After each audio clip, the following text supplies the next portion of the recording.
দিদি দ্বিতীয়বারের জন্য দক্ষিণ কলকাতা থেকে মনোনয়ন পেয়েছেন, কিভাবে দেখছেন এবারের চ্যালেঞ্জকে? সব আমাদের কর্মীরা সুন্দর করে কাজ করবেন।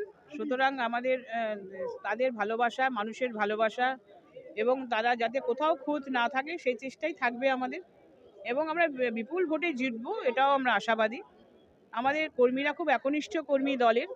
তারা নেবে, তারা আমরা যতটা মাথায় থেকে যারা আমরা পৌর প্রতিনিধিরা আছেন, ব্লক সভাপতিরা আছেন, তারাও যেমন কাজ করবেন। আর আমাদের সাধারণ যারা খুব কর্মী আছে তারাও বাড়ি বাড়ি গিয়ে আমরা দলের হয়ে প্রচার করবেন এবং সেই প্রচারের মাধ্যমে আমরা জিতে আসবো আবার। দক্ষিণ কলকাতার 7টি বিধানসভার মধ্যে বেহালা পশ্চিম বিধায়কহীন, খানিকটা কি একটু কঠিন চ্যালেঞ্জ বলে মনে হচ্ছে বেহালার দুই কেন্দ্রের মধ্যে?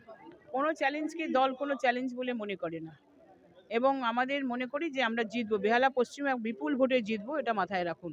বেহালা পূর্বেও জিতবো, বেহালা পশ্চিমেও জিতবো।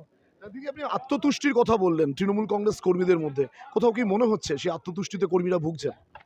শুনুন, জেতা প্রার্থীদের ক্ষেত্রে যারা প্রচার করতে নেবে তারা তো সেই আশা নিয়েই নামেন। সুতরাং তাদেরই আশাকে আমি কি করে আশাহত করব।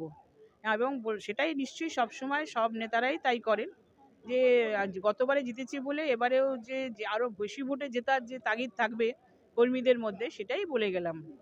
দিদি শেষ প্রশ্ন, সংখ্যালঘু ভোট ব্যাংক এবার সিপিএম এর প্রার্থী, সেক্ষেত্রে সংখ্যালঘু ভোট ব্যাংক কতটা চ্যালেঞ্জ বলে মনে হচ্ছে? সংখ্যালঘু ভোট ব্যাংক তৃণমূলের সঙ্গেই আছে, থাকবেও। কারণ তারা মমতা বন্দ্যোপাধ্যায়কে ভালোবাসেন, তার মমতা বন্দ্যোপাধ্যায়কে শ্রদ্ধা করেন। শুধু সংখ্যালঘু ভোট নিয়ে আমরা চিন্তা করছি না এবং সংখ্যালঘু ভাই বোনদের সাথে কথা বলে দেখেছি, তারা মমতা বন্দ্যোপাধ্যায়ের প্রতি আস্থাশীল। দিদি শেষ প্রশ্ন, 1.5 লক্ষ ভোটের ব্যবধানে গতবার জিতেছিলেন, এবারের কি মনে হচ্ছে সেই ব্যবধান কি আরো বাড়তে পারে?